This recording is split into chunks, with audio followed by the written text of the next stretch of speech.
I had worked at the company for 15 years. When I joined, it was a small team with big ideas. Over the years, I helped design systems, fix problems no one else understood, and train people who later became my supervisors. I stayed late when things broke and came in early when deadlines were tight. I believed that steady work and loyalty mattered. Most days followed the same routine. I arrived before 8, made coffee, checked emails, and reviewed tasks for the day. That Tuesday felt no different at first. The office was calm. Phones rang softly. People joked near the break room. Then I saw the email. It wasn't addressed to me, which was strange. My name appeared only in the copied list. The subject line mentioned restructuring and final decisions. I hesitated before opening it, telling myself it was probably nothing important. It wasn't anything. The email explained that the company was preparing for changes to reduce costs. It listed departments, timelines, and names. When I saw my own name, my eyes stopped moving. Next to it was a short note saying my role would be eliminated and that management should prepare documentation. I read the sentence several times, hoping I misunderstood. I hadn't been warned. My last performance review had been positive. Just the week before, I was asked to help plan a future project. Yet here it was. My dismissal was planned quietly and discussed without me. I leaned back in my chair and looked around the office. My coworkers were working, unaware. One of them asked me a question about a report, and I answered normally. My voice didn't shake. I surprised myself with how calm I felt. I did not reply to the email. I did not forward it. I simply saved a copy and closed it. I knew enough about corporate life to understand that reacting too soon could make things worse. That evening, after dinner, I opened my personal laptop. I thought about the projects I had handled over the years and the decisions I had made on behalf of the company. Slowly, carefully, I began organizing my records. Emails, approvals, timelines, backups. Nothing illegal. Nothing stolen. Just my own work and proof of my contributions. I told myself it was only a precaution. Maybe plans would change. Maybe someone would realize a mistake had been made. But deep down, I knew better. The company was moving on without me. And if they thought I would simply disappear quietly, they were wrong. The weeks after the email passed slowly. Every morning, I went to work like nothing had changed. I completed my tasks, attended meetings, and answered messages. No one mentioned layoffs. No one hinted that my job was at risk. It felt like living two lives at the same time. At home, I continued organizing my records. I created folders by year and project. I saved performance reviews, thank you emails from managers, and documents showing decisions I had approved. I also kept notes about meetings, dates, names, and what was discussed. I didn't share this with anyone. It was my quiet routine after dinner. At work, I started noticing things I had ignored before. Managers whispered more. Meetings were moved behind closed doors. New consultants appeared, asking questions about systems I had built. They took notes while I explained processes, pretending it was for future improvements. One afternoon, a junior manager asked me to document a workflow I had designed years earlier. He said it was for training purposes. I wrote the document carefully, but I also saved a copy for myself. I realized they were preparing for a future without me. Still, I stayed calm. I didn't argue. I didn't refuse. I did my job the same way I always had. At home, I checked my finances. I reduced unnecessary expenses and delayed plans. I updated my resume but didn't send it out yet.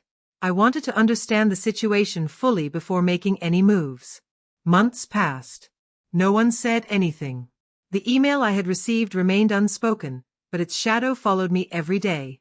Sometimes I wondered if it had been a test or an old draft. Then, one Friday morning, I received a calendar invite from Human Resources. It was titled, Discussion. No details. No agenda. I accepted the invite and went back to my work, already knowing what the meeting would be about. I was ready. The meeting with Human Resources was scheduled for 10 in the morning. I arrived 5 minutes early and sat in the small conference room. The walls were plain, and the air conditioner hummed softly. A folder was placed on the table, already waiting. 2 people walked in. One was from HR. The other was a manager I had worked with for years, though we were never close. They smiled politely, the way people do when they are about to deliver bad news. The HR representative spoke first. She thanked me for my years of service and said the company was going through restructuring. She explained that my role was being eliminated and that the decision was final. I listened without interrupting. They talked about severance, access termination dates, and returning company equipment. They spoke slowly, as if kindness could soften the message. The manager avoided eye contact. When they finished, they asked if I had questions. I asked only one. Was my performance an issue? They both said no. They said my work had been solid and appreciated. The decision, they repeated, was purely structural. I nodded. I didn't argue. I didn't raise my voice. I thanked them for explaining and asked for the documents in writing. The HR representative looked slightly surprised but handed me the folder. Inside were the terms of my exit. I left the room calmly and returned to my desk. I was allowed to finish the day. I packed slowly, choosing only personal items. Several coworkers looked confused, but no one asked questions. Before leaving, I sent a polite goodbye email. I thanked the team for the years we worked together and wished them well. I didn't mention the layoff. That night, I read every page of the documents carefully. I compared them to company policies I had saved earlier. Something didn't add up. Certain procedures hadn't been followed. Timelines were missing. Approvals were unclear. That was when I realized something important. They hadn't just removed me. They had rushed. And people who rush usually make mistakes. The days after my dismissal felt quiet. I no longer woke up early to rush to the office. For the first time in years, my calendar was empty. At first, it felt like freedom.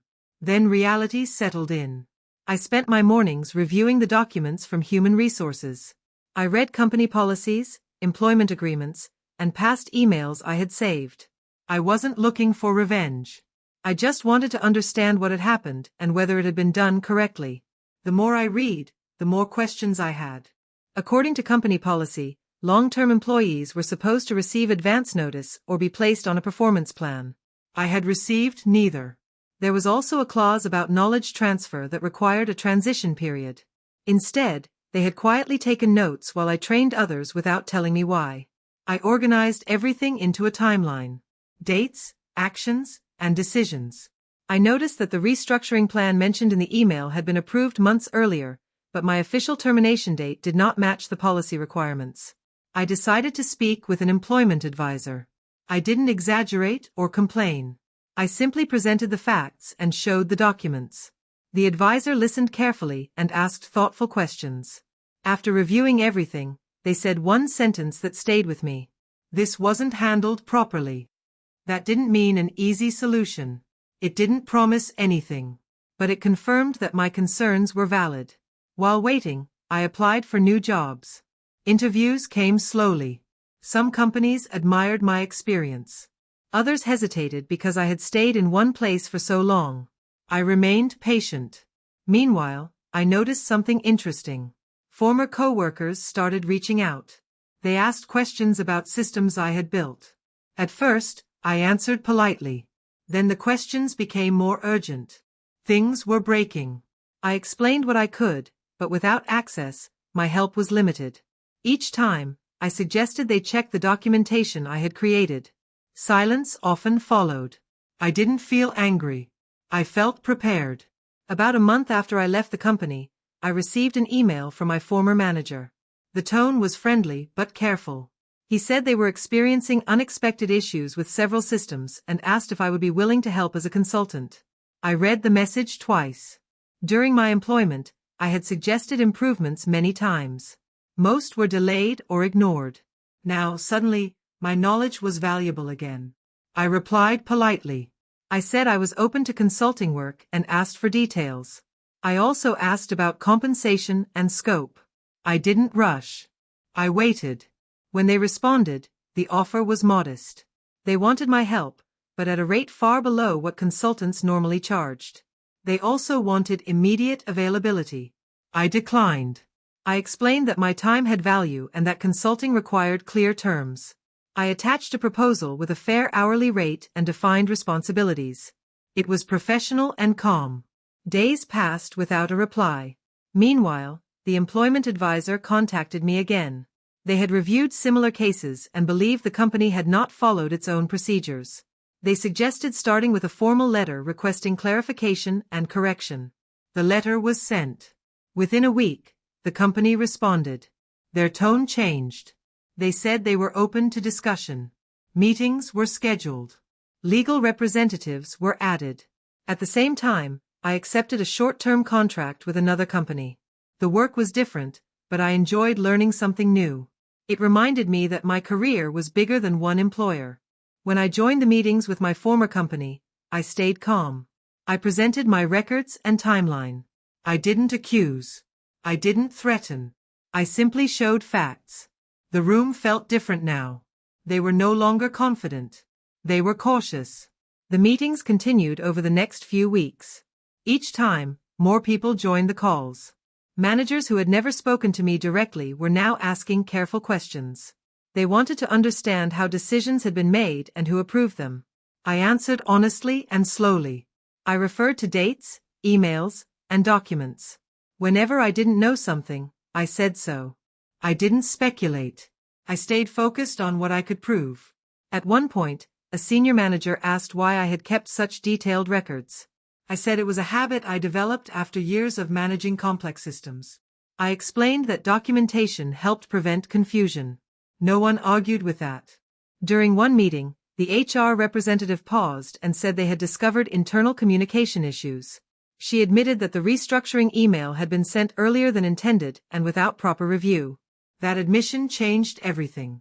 The discussion shifted from defending decisions to finding a solution. They asked what outcome I was looking for. I said I wanted fairness and recognition of the way my exit had been handled. They asked for time to review options. While waiting, I focused on my new contract. The work was steady, and my contributions were noticed quickly. The team appreciated clear communication and experience. For the first time in a while, I felt respected. Then the offer came from my former company. They proposed a settlement that included compensation, extended benefits, and a neutral reference. It wasn't an apology, but it was an acknowledgement. I reviewed the terms carefully. After some adjustments, I accepted. When the agreement was finalized, I felt relief, not victory. I hadn't set out to win. I had simply refused to be erased quietly. After the settlement was finalized, communication with my former company stopped. The emails ended. The meetings disappeared from my calendar. It felt like closing a long chapter of my life. I focused fully on my new work. The contract role turned into a longer opportunity. My experience helped the team avoid mistakes I had seen before. People listened when I spoke. That simple respect meant more than I expected. Occasionally, I heard news from my old workplace through former coworkers. Projects were delayed. Systems needed rebuilding. Several managers left within months of the restructuring. The changes they rushed through had created more problems than savings. I didn't feel satisfied hearing this. I felt distant. One evening, I reviewed the old folder on my laptop, the emails, notes, and records I had kept. I realized I no longer needed them. They had served their purpose. I archived the folder and moved on. The experience changed how I viewed loyalty. I no longer believed it should be blind or one-sided.